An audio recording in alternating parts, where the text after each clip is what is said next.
Did you know that the way you section your curly hair when styling or not sectioning at all can have a big impact on your results? I'm sharing a beginner-friendly demonstration step-by-step on how to section your curly hair when you're styling in order to prevent webbed frizz, tangles, and get more curl definition. Welcome if you are new here. My name is Gina and I make videos all about naturally curly hair. I love simplifying things, doing step-by-step tutorials, and helping you problem solve with your curls. So let's dive in. I already applied my heat protectant, which was the Curlsmith Miracle Shield. This does give me enough slip to be able to brush through my hair, but if it doesn't give you enough slip and if your hair is super tingly, then you'll definitely want to go ahead and apply a leave-in conditioner or a curl cream. You first want to make sure that your hair is evenly wet. If your hair is starting to dry like mine is, it's just going to stick together. It's going to be really difficult to section, and plus you don't want your hair to end up stringy or frizzy. So I'm going to mist my hair down mainly where it's starting to dry, which is the top section. It's a little bit more high porosity, so it tends to dry really fast. Plus there's nothing really in my hair other than the heat protectant, so it's going to dry quickly. For my curl cream, I'm using the Curl Keeper Tweak Ultimate Hold Curl Cream. This is a curl cream that actually does provide a little bit of hold, but I'm still going to use a gel because I like strong holds, but it is pretty moisturizing. I'm just going to go in with about maybe a nickel size amount. You can apply your curl cream in sections if you want. I don't find that I need to. I like to go ahead and put it in so that way my hair has plenty of slip. You do want to make sure that your hair has plenty of slip so that way you can actually get your hands through your hair. I just find that easier to apply it first. Then sectioning is a lot easier because my fingers glide through my hair a lot easier and don't get all tangled up. I also like to brush through my hair to just smooth everything out, because again, if there are like little tangles within the inner layers, it's going to be hard to section.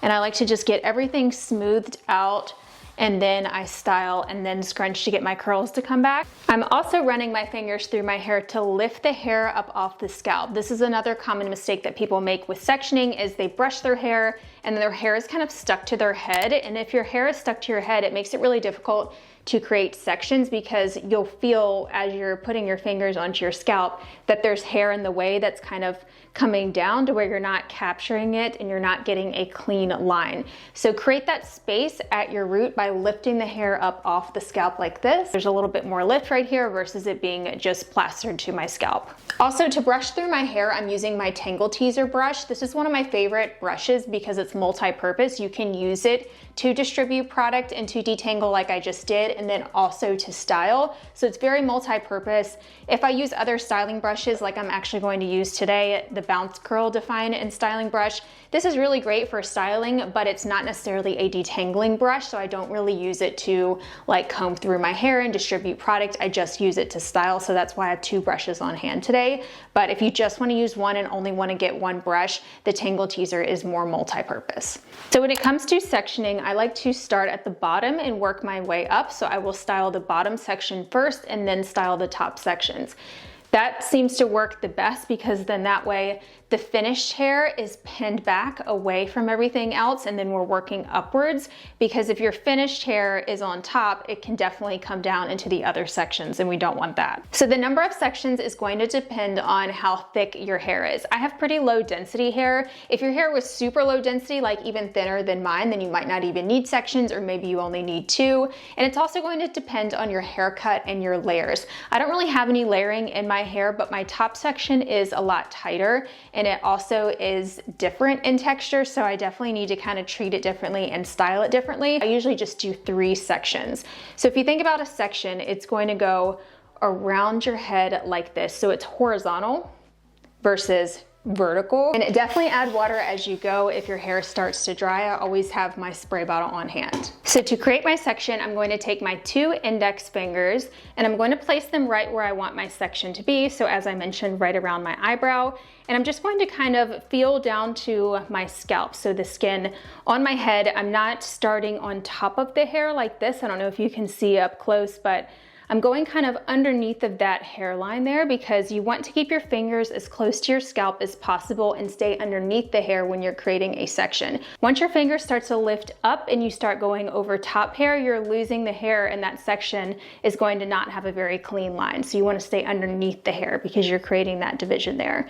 So I'm just going to kind of feel down to my scalp and then I'm going to start going back. And the goal is for these two fingers to sort of meet at the back of your head. So as I glide back, I'm continually staying underneath the hair. You might even need to wiggle it a little bit to get underneath, or you can kind of lean back. And again, your hair should not be stuck to your head. It is going to lay flat, but you don't want it to be stuck. Now my fingers have met in the back here, and I'm going to push one of my fingers, it doesn't matter which one or which side, straight across to where now it's coming out from the other side. So now I've got the top section of my hair wrapped between my index finger and my middle finger here. Then I'm going to take the other finger and go underneath, or stick my whole hand in there to create that space to be able to pull the section apart. So now I'm going to pull the top section up to where I can actually see, and it's not going to be perfectly straight, that's totally okay, but what you don't want to see is a bunch of hairs hanging down or just it being kind of pulled in two different directions. You do want to actually see a line there, it just doesn't have to be straight. So I don't know if you can see, but there's a section or a little piece of hair right here that's getting pulled up by another hair. I'm just going to kind of go in and pull that down. That way it's a little bit cleaner and there's not like hairs that are drooped and hanging down from the top section. So then I'm just gonna check the other side. That looks good. If you do want to adjust the section, you can kind of put your finger in like that and then pull some hair down if you want it to be a little bit straighter. But again, it doesn't have to be perfect. You just don't want to see hairs trying to mix together. So I'm just going to use my handheld mirror and check the back to make sure the back is good. I don't always do this when styling, but I do want to show you if you are struggling. So the back looks really straight. So now I'm just going to pull this top section up. You can kind of brush it up with your fingers. My hair is already starting to dry just from demoing, so I am gonna mist it a little bit. Even better if you can brush it to smooth it out. This is difficult when you have this much hair in your hand, so you might not be able to, especially if you have thicker hair than mine. So I'm holding the hair and I'm just going to kind of twist it lightly, or sometimes I just kind of plop it on top and then we're going to clip it up. So I'm using these claw clips. These are pretty sturdy claw clips. Depending on your hair's thickness, you might need something that has even longer prongs, so that way it will actually hold your hair. And when I place the clip, I'm making sure that I'm pulling the hair upward. So you can either use your hand to do that, or you can actually use the prongs on the clip. But again, you don't want to have that hair that's drooping down. I'll just show you an example. So if this hair was kind of down like this, and I left it like that and just clipped it, and see how it's just kind of loose and hanging down. When I go to brush style, I could accidentally snag it like this because that hair is in the way, especially if you like to brush style right at the root like I do. You're going to end up snagging the other hair because it's too loose, it's falling down. So what you can do is just lift that hair up, hold it up, and then take those prongs of the clip and then secure it upwards. So see how the hair is now directed away from each other. Same on this side, I can make this even tighter by just pulling it up and then securing it with a clip.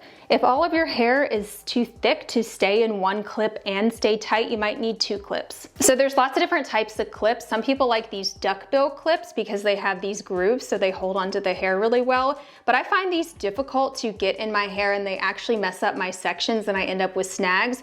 Because my hair is already prone to tangles and it's not very smooth naturally, I find that this just creates too many tangles and I find that it doesn't really hold my hair very good. So sometimes I'll use these, but I really don't prefer them. They just end up snagging and pulling hairs out as I'm trying to move them around. This is another type of claw clip. This is what you guys usually see me use in videos. These are the Curl Keeper roller jaw clips. These are actually meant to be used with hot rollers, but a lot of people like using them for volume at their root. So you will see me use these a lot of times to enhance my root volume. If you are really struggling with sections or if your hair is very heavy, these might not hold up your hair. Now my hair is pretty thin, so they do hold it up, but I do have to kind of make sure that I twist it and get it tight enough because these are a lot flimsier. They're just a thinner plastic, which actually makes them great for the root volume trick because they're more comfortable on the scalp. They're not as like hard, they're more flexible.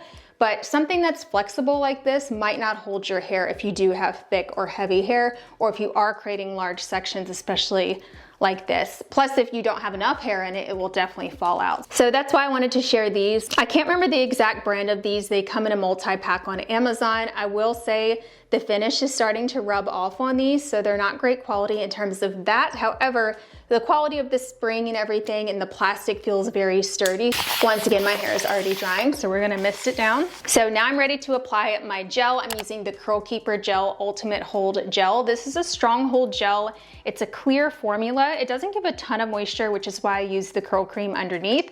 So I'm going in with about maybe a dime size amount or maybe like a nickel size. So I personally like to apply my gel in sections and before I brush style in order to get more coverage. So this is beneficial if you really struggle with frizz, if your hair has a lot of webbed frizz or that frizz on the inner layers. It really helps to just smooth everything out in sections like this and apply your gel in sections. It's also going to give you more definition because you're getting more even coverage, and that's how you're getting more frizz protection. Applying your gel in sections is probably going to result in less volume, but just depending on how you style. You can definitely do styling techniques, and I will share some of those around the part and top section for more volume and root lift. But just overall volume, I notice less fullness and volume within the inner layers when I do apply my gel in sections, but I like frizz control, so sometimes it is a trade-off. So I do like to brush my gel through just to make sure it's evenly distributed. So if your gel is really difficult to brush through, then it might not have enough slip and you might want to find a different gel, or you might need to add more water to your hair to kind of dilute it, but then you could be reducing the hold. So that's why I don't usually go with gels that don't have good slip. This doesn't have the best slip. I would prefer for this to be a little bit runnier for my preference, but it's definitely not bad. So if you're going to use the Tangle Teaser to brush style, you'll want to use your fingers to create those sections, or you can always use the pointed end of a comb. So this is a rat tail comb, so it's got the point on it. You could totally use this to create cleaner sections, and you can also use this to fully section your hair. I just find it to be a little extra to have like another tool on hand when I'm styling, so I don't usually do this, but if you are struggling or if you maybe want to get the hang of it, grab something like that, especially if you don't have nails like myself. It's kind of hard to get down to your scalp without nails, but I'm not too precise with it when I'm picking up sections for my brush. I just make sure that they are the right size. You don't want the section to be too large. It needs to fit in your brush, so you don't want it to be too long. And you also don't want it to be too thick for your natural layers in your haircut. If you're picking up a section that's way too big, like if I tried to brush style this entire section, it's probably really going to reduce my volume and not clump the hair properly, because I just pulled all of that hair together, but it's not naturally clumped in that way. So these hairs want to go all different ways, so that's just too big of a section, and I'm going to end up with thinner ends compared to the roots. The roots are going to be a little puffy, and the ends are going to be stuck together and clumped at the end, so that's too big of a section. So I did horizontal right here just because of my ear and the way the hair lays. That just helps get that out of the way. So I'm just going to keep this kind of to the side. And then I'm just going to use my finger to create the vertical section. So the vertical section is a little bit easier sometimes. So then the hair is separated. So see how this hair is kind of coming into this section but doesn't belong? That might even need to go up here, or it needs to go in the next section. So I'll just kind of tuck that away, and then I can easily brush style. If you really want more volume, you can even try not sectioning when you brush style. And for the lower section, just kind of brush through your hair with a little bit of tension. I did that in my last routine and it definitely really helped. I didn't want to like over clump this section. I just wanted to kind of smooth it out and sort of define the curls. So I just kind of brushed through it, but I didn't section and brush style really precise. So using the Bounce Curls styling brush, this is really helpful because it does have a pointed end. They really thought of everything with this brush. So I love using this to brush style because of that. So I will actually use the end of the brush to pick up the sections of hair, and that just makes it super easy. It also has these grooves on it, so it separates your curl clumps so that way they're not too clumped together. The only downside of this is if that's not your natural curl clump, it could still be over clumping your hair if you do have skinnier curl clumps naturally. So I still end up usually separating some of them, but for the most part it works pretty good. I just wish the spacing was a little bit smaller for my natural curl clump size. So again, I'm making sure that the sections are not longer or wider than the brush. And you can also use this to just do an entire section at once if you want, for just a quicker method.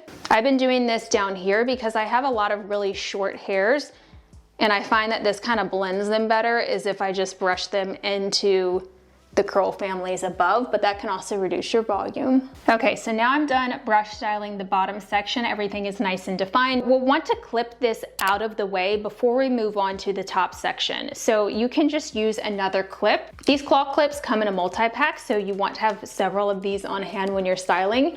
So I just grab the hair and then I place it in a clip to keep it out of the way. And you'll want to make sure that you capture all of it so there's not pieces hanging out. Make sure you stay tuned for styling the top section because I'm going to share lots of tips and tricks for getting more root volume and lift and parting your hair. I know a lot of you mentioned that you struggle with your sections drying. Again, I just keep misting it as I go.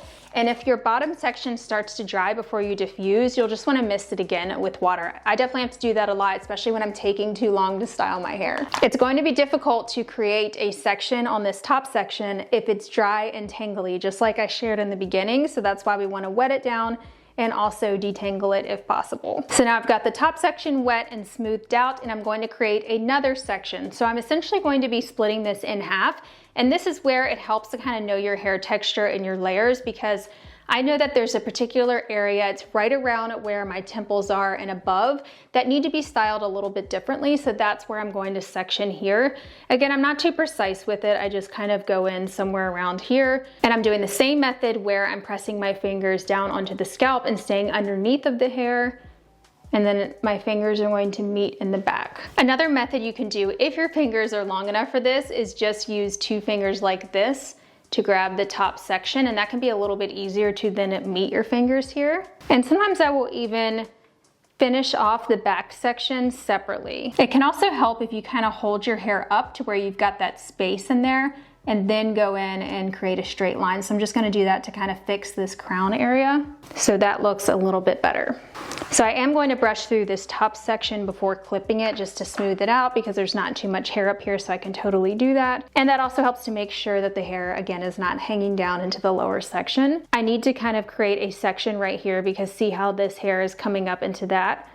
Just gonna go in and kind of pull that out. And this is where using something pointed can really help. So now I'm going to clip it up and make sure that I'm grabbing all of the hair and pulling it upwards. So I don't always get it right. Sometimes I do have to do it a couple of times. A lot of times I will just continue on, but if you are really struggling, you might wanna check it and redo it if it is looking really bad. So as I'm applying my product on this top section, I'm making sure to keep it kind of separated. So as you know, we did clip the lower section back, so I shouldn't be pulling any hair into it, but I'm still kind of paying attention because I don't want to accidentally grab some of that as I'm raking my product through. So I'm just kind of lifting up as I'm raking, and that's kind of preventing me from snagging the other section. And when I'm brushing this section, I'm not pressing down hard into my scalp because then I might grab the section below. I'm just kind of going gently, or you can even go from underneath. I'm kind of lifting the hair away from the scalp as I brush. So this helps me with scalp covering. A lot of times I will remove the clip on the lower section. That's after I finish the middle section. And then I let the hair kind of come together between those two sections. And then this helps me kind of look at it and just see, like, are there any curl clumps that are too big that I need to separate? Is my scalp showing? If so, I kind of break it up with my fingers. And I do this at the end as well, but sometimes it helps to do it in between sections like this. You can also see if you missed any areas, and they're naturally going to separate a little bit. I don't know if you can tell from the side, but I can definitely see where the sections are separating. We will fix that with scrunching, and once we're done, I kind of shake out the root, and I'll show you that trick to kind of help blend it. So then I'm going to gather all of the hair together and secure it with a clip. If your hair is too thick to do this, you might need a bigger clip that has longer prongs, or use two. My hair luckily is thin enough to where I can grab all the hair into one. That's why I don't use these, because once I get to having more hair in this section that I'm clipping away, the hair just kind of falls out the end of this. So once I get to the top section, I like to just brush this straight up. And I know I said I make 3 sections, but I guess it's technically 4 because of the way that I like to part my hair. So I like to create just a very short part. So it actually only goes back maybe about this much. So the rest of the hair needs to go back and in a different direction and with a different shape when brush styling. So I do split this into 2. So I'm holding all of the hair up like this, and then I usually just go in somewhere around here, just like halfway. Another technique sometimes I will do is I will start kind of at the back and then brush style each section back to help cover my scalp. But I'm just gonna go ahead and split this in two. So I'm going to just go straight across. So this section is actually going horizontally across the top of my head. So if you had an imaginary line that kind of went like a headband, versus the other sections are going this way and around the head, this one is going in this direction. So I hope that makes sense. So I just place my finger in there. This is a little bit easier because we don't have as far to go. I go all the way to the other side. So now it's coming out like that, come up, and then use my other hand to then split it. And this is really easy to see to make sure you have a clean line right there. Sometimes when I'm in a hurry, I don't even clip this back, but you want to just clip this away so the sections don't get mixed. So then I just brush the gel through, and this is a little bit wide for the brush, but it will definitely still work. So I'm just going to do that. If you find that that's grouped too much hair together, you'll just want to split it again and basically do that twice. And then this piece I'm going to add to the section that's clipped back to keep it out of the way. So now we are just working with this front section. So if you have bangs or if you have face framing pieces or any fringe, this is a great way to style that individually. You can also kind of look at your natural layers and make sure you're pulling that hair out so that way you're kind of styling the shorter hair differently. That can really help with volume. But this is where I will usually part my hair. So now that I have enough hair that I actually want in the part, I'm going to part it. So I like to brush the hair up. You can use either brush. I'm actually gonna go ahead and apply my gel as well before I part it. I'm just going to make sure that's all combed through. So once I brush it up, I kind of let my hair fall loose to see where it's naturally splitting. So that way I know that the curl clumps are grouping together on the right side. And I don't always get this perfect, but I do like to kind of look at it up close in the mirror. So I can definitely see where these are clumping together. I'm gonna go ahead and let that fall there. And then I've really been struggling with this section. So lately I've just been kind of creating a little part like this that still goes back because these hairs don't know which side they want to go on. So I'm just going to take them back with a horizontal section like that. And then you get a little root lift right there. Okay, now we've got our two sides to work with. So I usually do sort of like diagonal sections here or vertical. So I will just work my way from the back to the front when brush styling. So this is where the pointed handle of the bounce curl brush really comes in handy. So I'm just gonna brush all of this kind of to the side because I do want my part to actually split this way. This is just my hair though. If you want your part to just have that no part look, or if you wanna kind of hide it, keep taking everything back. Or if you have bangs, you might want to take those forward on the very front section. I don't have bangs though, so can't speak to that too much. I'm going to separate this. It doesn't have to be exact. Usually when I'm not demoing, I'm not very precise about this. And then I just kind of throw it back. You can clip it back if you are really struggling with it falling into the other part that you're working on, but it usually stays back if I just throw it back. So then I'm going to continue with the vertical section. This also really helps me with my grays to help hide them and tuck them into a curl clump by doing this precise styling. I'm also kind of wrapping the hair around the handle, and that helps to really clump this section that struggles to clump. And then I sort of finger twirl it afterwards and then throw it back. So to save time, I could do this whole section at once, and that's what I do a lot of days, and then I just let it naturally kind of separate where it wants to, but that might sort of reduce my volume because I've pulled all of those hairs together. So instead I'm going to take two sections. So split that in half, and then I will just usually separate them where I see the curls naturally splitting with my fingers, because again, that bounce curl brush really likes to clump them into big clumps. All right, now that this side is done, I'm going to let this kind of fall to the side. So now that I'm done styling, I'm just going to release that clip and then shake my hair. So my hair has definitely started to dry underneath, so I'm just gonna mist it again with more water. Okay, so the last step for me before I diffuse is to just kind of shake out the roots a little bit. This will really help you if you struggle with the parting lines showing, especially if you have low density hair and you feel like you can see the lines where you did pick up curl clumps and section your hair. You can totally do this when your hair is dry too, but I find that it helps to sort of fix it while it's wet. So you'll just want to make sure that your hands are wet as well, because if your hair is wet, but your hands are starting to dry and are sticky, it can definitely stick to the hair and cause frizz. And we don't want to disturb the curl clumps we just made, so I'm just going to make sure my hands are wet. And then I'm just going in from underneath and just gently shaking out. I'm not like fluffing my hair like I do after I diffuse.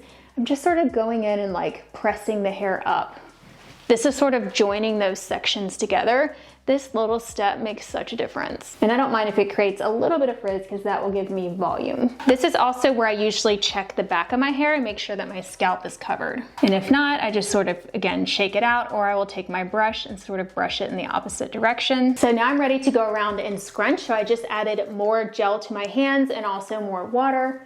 I'm just gonna go around and scrunch, and this is going to help sort of blend all of those layers together. Sometimes you will see me do this with a hair towel to micro plop, but it just depends on how my hair is feeling. Like right now, I feel like my hair is starting to dry so much since I've been talking through all of this that I don't really need to micro plop. So now I'm ready to diffuse. I'm using the Curlsmith Defrizzion. I will have this link down below. It takes me only about 10 minutes to diffuse thanks to this super large size of this diffuser head. So what do you think of these results? I definitely like this product combo. I definitely think it's one to try if you're looking for a lightweight gel. It is one of those water-based gels, and I like that it's not too thick. It could be a little bit runnier for my preference, but it's still a good option, especially for those of you that need something lightweight. I don't know that it would completely replace my all-time favorite gels, but it is up there in terms of gels that give you strong hold that I would recommend, if that makes sense. I definitely need a curl cream underneath of it, or else it's too drying for my hair. So the products that I used in this video, including all the tools, are going to be linked in the description box down below.